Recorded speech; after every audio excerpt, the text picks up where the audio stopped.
Welcome, everybody. It's the golden day. The golden day of announcements for Rocket League Esports.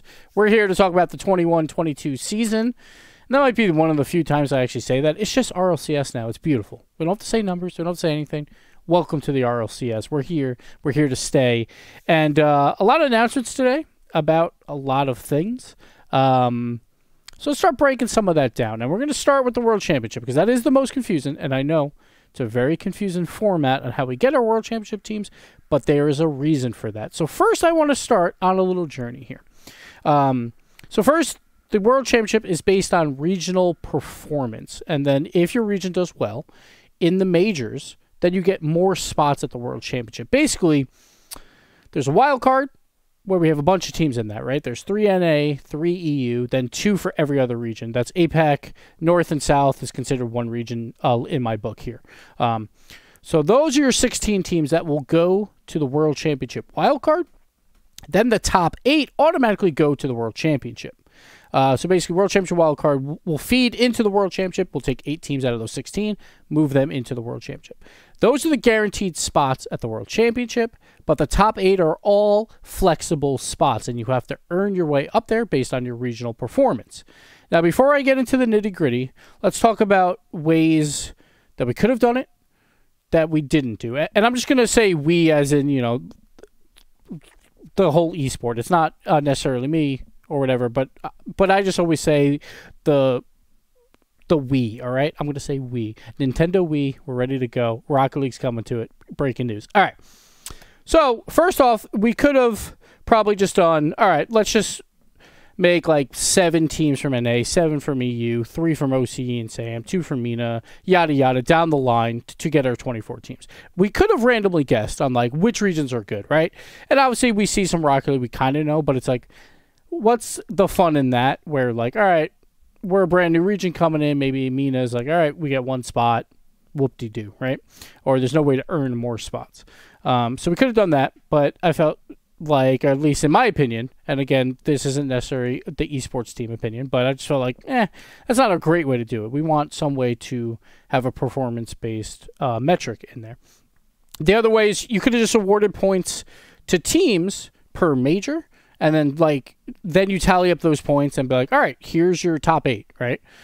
Say Energy comes in first in all 3 lands, which is kind of the exact same thing that we're doing anyway. But we're not going to talk about that. So, like Energy, say they come in first, 4th, and 8th. And we could have totaled up their points and be like, all right, so Energy got 1,300 points. They're, I don't know, 4th. Then they get the 4th seed. But the problem is, in like a competitive region, like say Middle East or something like that, where they only have 1 spot at majors, what if 3 different teams go to those 3 different majors, but they all perform incredibly well? Say they all come in first. Well, then, so that region is incredibly talented. They have 3 teams that can all do incredibly well on the international stage, but because we're just doing total points by your team, they all have extremely low seeds. That doesn't really make a lot of sense either. So we didn't want to do it that way. Then you could just do average points by the entire region, like at a major. So there's 5 NA teams going to a major, and we'll talk about that like in a bit. You could have just averaged them all and be like, all right, here's your NA average. Are they good enough for 2 of the top 8 spots or however? Sure. Like, they're pretty solid, but then it's like there's a big difference from 1st and 5th for the North America region, where, say, like Middle East, they really only have to be better than, like, the North America 4, right? And to get to, like, a top 8 spot, probably around there. And sure, they might not be as good as NRG, who's number 1, but they are better than NA4. So if NRG's winning everything, the average would be higher in NA, which, sure, that means that the region's pretty good, but it really just means NRG's really good, and then the rest of NA kind of falls into line with everyone else. So you want to compare it on a team-by-team basis or a spot-by-spot basis, and that is what we're going with. Now, let's get into it, because obviously there's a lot going on here. So we're going to look at the rule book here. First, we'll go over the World Champion teams, the major teams, and then we'll go into how you make it to the World Championship and all that. So first, Spring and Major. We'll just talk about it here because it's here on the screen. I should probably zoom in. I think I can. There we go. So that's pretty decent.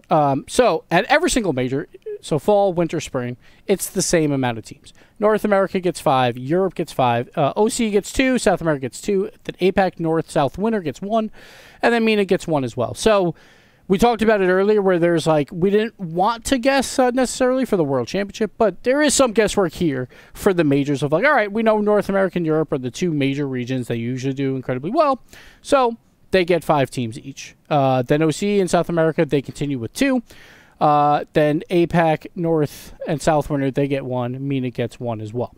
So that's how it's all planned out. So what that really means is when we're talking about the spots, and I'll get to that in a little bit, is that like a North America and Europe side, they are very likely going to get more spots because they have more teams at a major that have a chance to do well, right? So they're very likely to have 2, 3, 4, maybe even teams that make it to a top 8. But at the bottom side, like I would say like a North America 4 or 5, if 1 team or 2 teams do bad in NA, that drops the NA 4 and 5 teams considerably down the list. So sure, they have more teams there, and their top teams are more likely to be top 8, but I would say that their 4 and 5s have a better chance to drop out of top 8 compared to maybe like a MENA, because they only have 1 team there. As long as that team does average, like maybe gets 8th every single time, then they're okay. But North America, they would need all 5 teams to be top 8 to get NA 5 there. So you're bound to have like 1 bad egg, right? Like at times, like at a major where a team just bottoms out. So I think it's going to be a little bit harder for NA in Europe to actually get all 5 to a top 8. That would be pretty impressive. Very likely 3 to 4 teams for each of those regions. So that is who's going to the major. We'll talk about the spots again in a second because that is the big deal. But let's go to the World Championship wildcard. Let's see if I can find it here. Okay, so here's the World Championship wildcard. Here's how you get into the World Championship. There's really 24 teams in the World Championship. Here's the teams going to the wildcard. These are guaranteed spots per region. So a lot of people were confused of like, oh, if North America does not get a top 8 spot, do they just send no one to the World Championship? No, they still are guaranteed 3 teams. Europe and North America, they are guaranteed 3 teams. Every other region is guaranteed 2 teams to go to this wildcard. That includes APAC, North and South as 1 region to just make it easier. So that is who goes to the championship wildcard. The top 8 spots are the flexible spots. If you have a team in the top 8 for your region, that doesn't take away from any of these spots. So these spots are still good to go. No matter what, North America, you're sending 3. If you have 5 teams in that top 8, you're sending 8 teams to the World Championship. Say MENA, they get their 1 team into the top 8. Well, now they're going to send 3 teams to the World Championship, and that's basically how this all works out. Now, the way we do a seeding for the wild card is basically based off performance through majors and all this other stuff that is not in the rules. It's a complicated system. It's not a big deal here. When we get down the line, we'll probably talk about that more, but it's not needed here. So that's how you seed wild card, and we're doing Swiss anyway, so that kind of helps with varied of like, we don't really know where to seed like an NA 8 versus a MENA 2, you know, so but don't worry about that too much. That's why it's Swiss for the wild card again, because then you get 3 chances to make it out of that to go to the World Championship. Now, if you finish top 8 or one of your regional spots is top 8, not only do you go to the World Championship, you skip the wild card. You don't have to play in this wild card at all, and you go directly to the World Championship, which is the top 8 teams and the 8 teams that advance through that wild card system will go and play in another tournament the following week. 2 weeks of World Championship action. So that is how that works. So basically, not only do you want top 8 to get more spots for your region, you also get to skip an entire weekend of Rocket League, and you're in the World Championship proper. A lot more prize in there, I bet. I don't know the exact prize and breakdown. Is probably in here somewhere. If you want to look it up, feel free. But a lot of money. So you definitely want one of those spots. Now let's talk about how that all works. I think it's listed here, and they actually do a pretty good job at it. I just got to find it. Okay, so like it's kind of listed here of World Championship, like advancing teams, like automatic advancement in the World Championship will determine by cumulative RLCS points earned by a team. Inclusion of that. Oh no, that is just for the normal stuff. Oh yeah. Per region or major. Then, at the conclusion of each major, during the applicable split, teams will earn RLCS points towards the 8-slot pool of RLCS World Championship advancing teams. The slots, the flexible spots, basically, is what I call it. For their respective region. They don't earn it for their team. They earn it for the region. That is an important note here. So, basically, if you have, say, Energy, they come in first at the fall major. Space Station comes in third. There's an EU team that comes number 2. Basically, what that would mean is the fall split major points for first place would go to the NA1 slot. Then the NA2 slot would be based on the third place points. And EU1 will get number 2 points. So that's basically how that would all work. And those would tally up throughout the year. Now, I have a spreadsheet for you, so don't worry about that. I forgot how to actually switch. Does anyone know the command to switch tabs? Is it control right? No, it's not control right. Control shift right? No, I'm not sure. So I'll exit my fancy full screen here. But someone's probably saying it in chat. Control tab. Thank you. Control tab. Okay. So this should work. Boom. Okay. Here we go. Here's the sheet. It's an untitled spreadsheet. I had to copy it and make some notes. That it would all work out. Here's how it would look. Now, these points are not accurate or anything like that. This was just a mock-up of what it could look like. So this is what we're looking at. We'll zoom in a bit so you guys can see, because I know you guys are all blind, because you guys play Rocket League. I've seen you in my ranked games. So let's get into this. Zoom 150 should work. Yeah, beautiful, beautiful. Okay, so BDS, they win everything, right? They win every single major. Boom, BDS, BDS, BDS. EU1 points are 1,200 because they get them all from BDS. But Space Station, they go to the finals here. But then Energy goes to the finals here, and then Energy goes to the finals here. All those points tally up to NA1. So they would be at 900 points, the number 2 seed. Then NA2, it looks like Energy, they came in third. It'd probably be a tie, right? Third or whatever.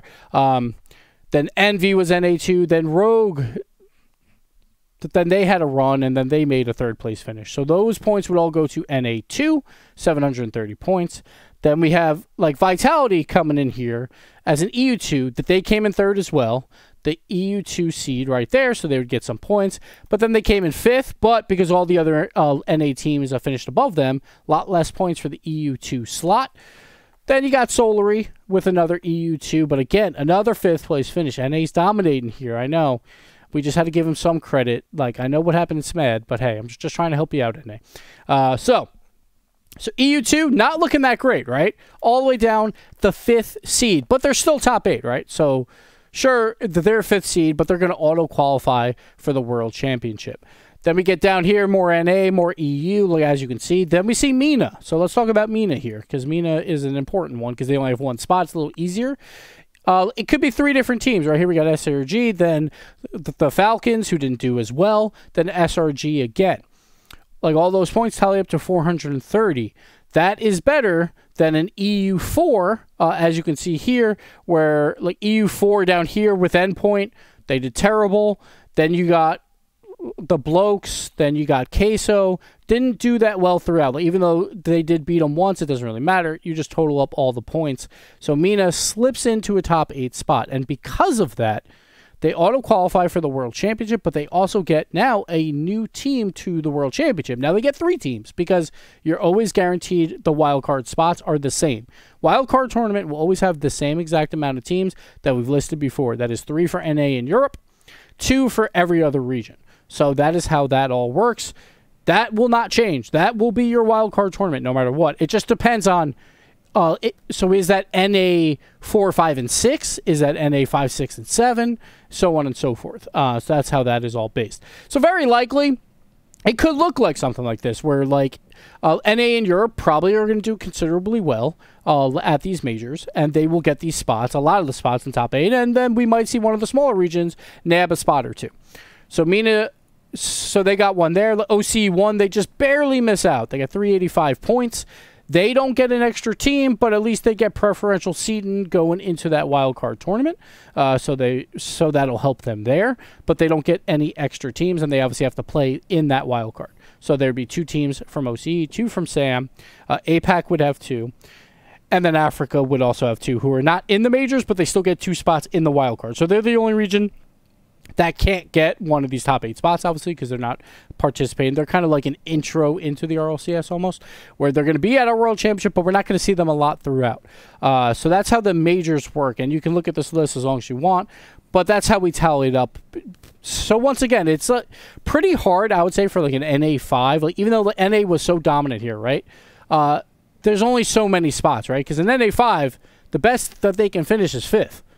You need 4 NA teams in front of you, so you're not getting first place points for an NA5. Even if you go into the tournament as the NA5 seed, so say fall split happens, right? We got Energy, Space Station, Envy, G2, and we'll say FaZe as number 5. If FaZe wins, they are not considered NA5 for points to go to a major, because it wouldn't make a lot of sense if you're like, all right, so NA5 is technically a top 8 team, but NA4 isn't. So now when we go back to our respective region to see what points line up like, the NA5 is going to get a bye, but NA4 won't. That wouldn't make any sense. So basically what it is you have your spots here. So in this case, you have 4 teams from North America making a top 8 spot. So you go back to your regional points, because these major points, obviously, they also carry all the way back to your region. And you see, okay, like Energy, very likely a number 1 seed, because they did well like in these majors. All right, so they would be the number 2 seed going into the World Championship. NA2, very likely based on this, like Space Station, Envy, or Rogue, that they would all be fighting for that spot. Just depends how they will do that journey, basically. So one of the coolest things is, so when we went to majors before, well, so we didn't have a point system before where this would actually make sense, but so what would happen is if you were a fan of Energy, or so we'll say like a bubble team, like a FaZe, like a bubble World Championship team, like, you know, they're probably number 5 or so. Say you're a big fan of FaZe. When you went to watch a major, say you were there or say you weren't, you would actually root for your region to do terrible, because those points are going to come back to your respective region, and they're either going to pass you or, you know, just have a lot more points. And you don't want that. But now, sure, it's not the greatest thing in the world, but at the same time, if they do get all these points, then you're like, oh, wait, sure, they passed me in points, but now we got 2 extra spots for the World Championship right now. We're lining up really good for a top 8 finish for like 4 of our teams. So if we keep that up, we're safe. Like, we're Gucci. We obviously want to be a top 4 team in NA, so we don't have to go through that wild card.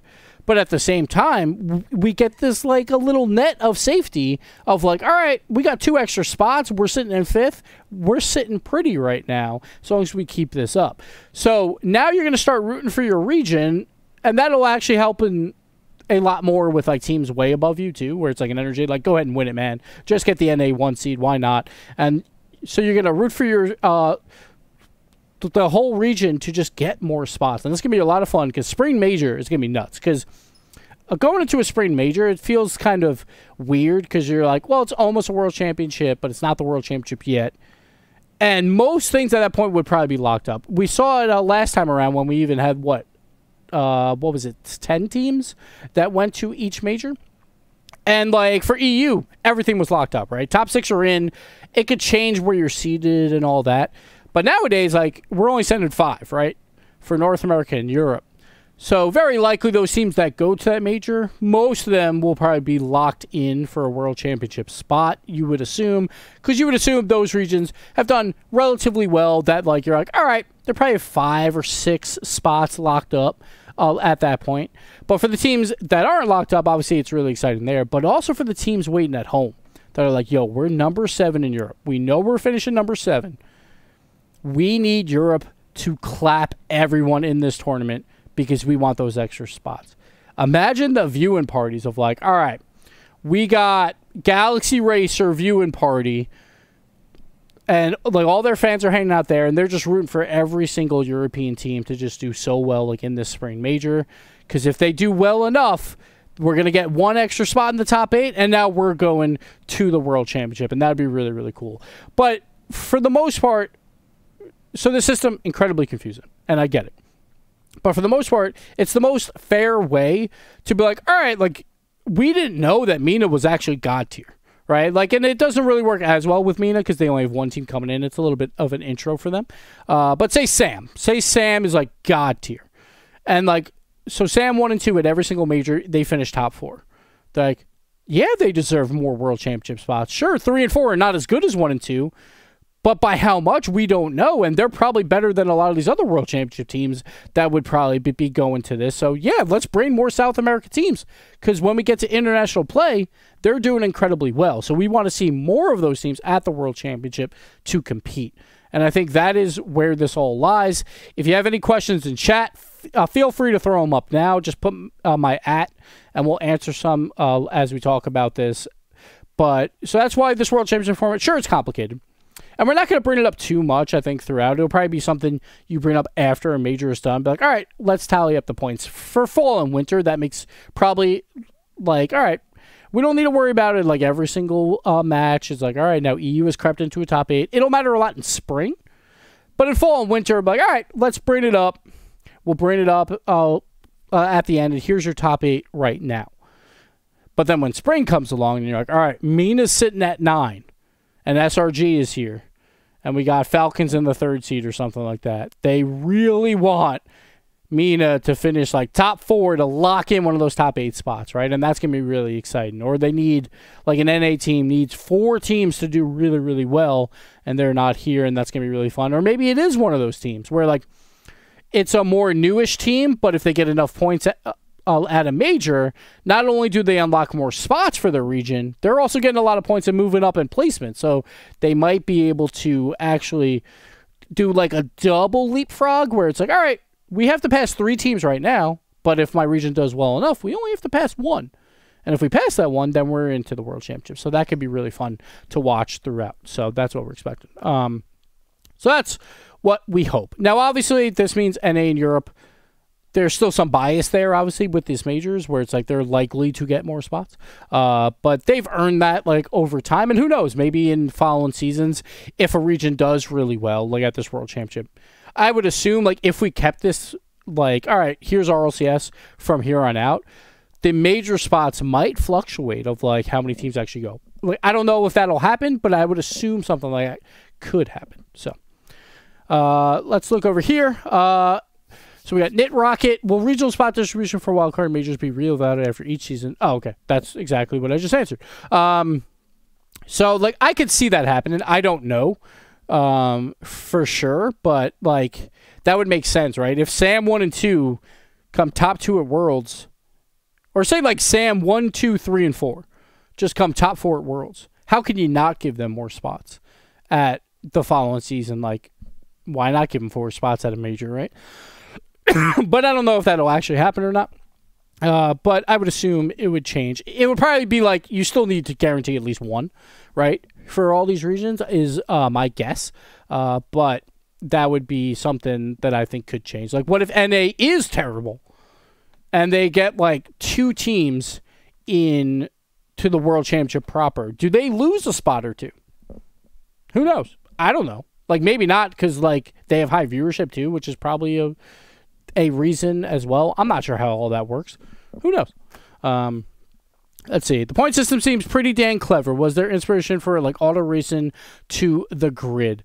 So to be frank, me and Johnny Boy, we talked about this a lot and we presented it to the esports team like after we knew what was going on with the World Championship.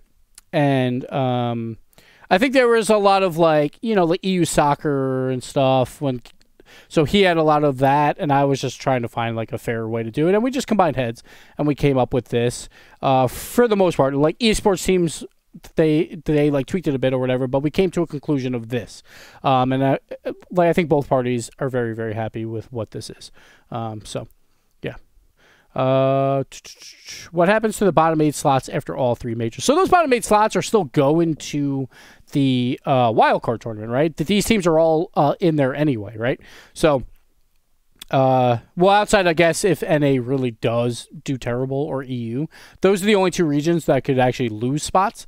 But for the most part, these teams would be seeded like into that wildcard appropriately to an extent. There's obviously room for the extra teams to come in from the other regions to move up in like, all right, so we can't seed them like number 18, number 19, and number 20 based on because they haven't been at a major. They'll be seated in the middle here somewhere, but there's a formula for it and all that, but it's not in the rules or anything right now. So it's still being tweaked, I think, but for the most part, it's just a formula to move teams around. They will be like in their like proper seeds based on how the region performs at majors, and then we'll just plug in those extra teams to those spots as well and drop them down a little bit here or there, yada, yada. So not what we're talking about yet, but yeah. So if Asia gets a top 8 spot, will there be a playoff match between North and South to determine who gets the spot, or will it be just based on points? I would assume, now I don't know a guarantee here, but because they already get 2 spots, right? So that would be the North and South winner. If they did get a 3rd additional spot, I assume they would do a number 2 versus a number 2. In North and South, because that's what they're doing to get into the major. They're doing a number 1 versus a number 1. So that's what I'm going to assume. I don't know if that's true or not, but that would make the most sense in my mind, at least. So I would think that is likely. So Africa, again, the 2 lowest seeds. That's probably what would happen. Yeah, for the wild card tournament. That's not set in stone or anything, but it's probably likely. APAC gets their 1 team. I don't know if it's an online matchup or a LAN. I'm not positive of that, of how they get it from the North and South winner. So I'm not sure there. What are the specifics for qualifying for the major through the regional events? Like, is it top 5 from EU and A? Yes. So it is. So for every major, it's 5. The top 5 from NA in fall split, they go to the major. Top 5 in EU. Then what was it? 2 in OC, 2 in SAM, 1 in MENA, 1 in APAC. And I think that's it, right? I think that adds up. I could be wrong. 2, 2, 1, and 1. Yeah. So that's what it would be like. Let's see. Are there any close qualifiers for the first events for the best performance teams in RLCS X? I will talk about that in a second. We're going to finish up here. We'll wrap up World Championship talk, and then we'll get back to the rules and start talking about qualifiers and then into each splits. So we'll get there in a little bit. This format is goated. Appreciate it, Lucas. Nice. Format is quite something. Level only 16 teams. It will be so competitive. So for the majors, it's 16 teams. But obviously, World Championship, we expanded out a little bit to 24. Because obviously, there's so many regions coming in, and we want to see these teams. But it is, for the wild card, to be 16. Then the World Championship proper will be 16 as well. So every format, which, so lovely, 16 teams is all I have to worry about, right? It's just like, all right, these formats are a lot easier to make. So, yeah. Okay. So, that is World Championship stuff. So it's based on slot performance in your regional. And once again, screenshot this if you want to see what it would look like. But the best performing team in your region will get the 1 slot, and those points will carry over. Then your number 2 team will get those points carried over, and so on and so forth. And the top 8 teams based on regional slot will get those flexible spots at the World Championship and go. So they would go not only to the World Championship, but they don't have to participate like in the World Championship wild card. They go straight to the World Championship proper as the top 8 seeds. Those will be based on, obviously, like if an EU1 is there, it's based on the regional point standings of Europe, whoever's number 1 at the time. So say it was some weird thing that Vitality won every single major, but somehow BDS claps them in every regional and they get more points. BDS would get the EU1 spot at the World Championship if they had more points than Vitality by the end of it. So it's very unlikely because majors are worth 2 times the points than a normal regional. So it's very unlikely that happens, but it could. So there you go. So that's a wrap up. World Championship regional performance slots, I think they're calling them. I'm not even sure. But sure, it's a mouthful, and it is a lot, and it is hard to explain. But it is the most fair, I think, for the players involved and the regions involved at the World Championship to try and get as many teams as possible that they can to go. And it's going to be incredibly exciting to see that race throughout, see the beef between NA and EU. Probably going to be some beef between like OC and SAM, and then MENA coming in too. It's going to be a good time. It's going to be a really good time. So I can't wait for you guys to see it. Again, the whole season starts October 15th, so definitely check it out there. But this is going to wrap up the World Championship part here, which I believe had dates. It was like July or something like that. I think it's in the rules, but there is no confirmed venue or not. And those dates are probably flexible, I would assume, because you have to base it on a venue, right? So those might change slightly, but it looks like it's end of July or something like that for the World Championship. So those dates and every single date for every event is in the rule book. I'll put a link in the description below, but it's all in the public, so you can see it. All right, so let's wrap that up. Let's go back to the Be Right Back screen, just so I can have a little break here, and then we will go over to the qualifiers. Oh, I forgot to show you. So I made this a proper show, by the way, a proper RLCS show, because I got my mug, got my Rocket League mug. I actually put it through the dishwasher a couple times, so the logo is getting a little faded. But it's a proper RLCS show when I got my goblet of water, all right?